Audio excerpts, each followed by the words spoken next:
Magandang araw mga idol. Ay hindi po pwedeng lumaban si Casimiro ayon po sa dalawang team Casimiro sa buwan ng Disyember. At yan po ang ating pag-uusapan. Unahin po natin ang team Casimiro na si Boss Reds Dun, mga idol. Bagamat daw mga idol ay nabanggit daw ni Cookie Camida sa interview ng vlogger na sa Disyember pa ang fight activity ni Casimiro, ay hindi daw po yun masusunod mga idol. Marahil po daw mga idol ay hindi po pwedeng lumaban si Cuadro Alas sa buwan ng Disyember.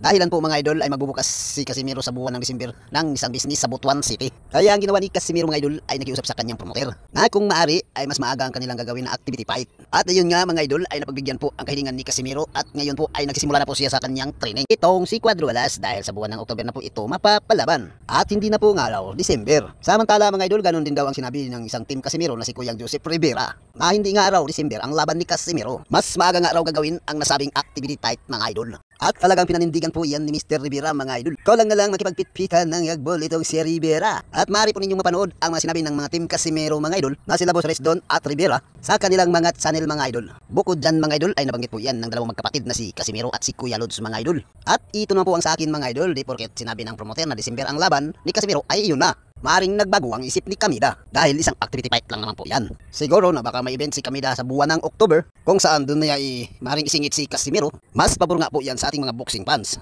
Mas maaga po natin mapapanood ang ating pambato na si Cuadro Alas, Janrel Casimiro. Kaya ang maganda din mga idol ay magagan po natin ang announcement ng Camida Promotion. Kaya kung bago ka pa lang dito mga idol ay pakipalo para laging updated sa aking mga video. Thank you for watching.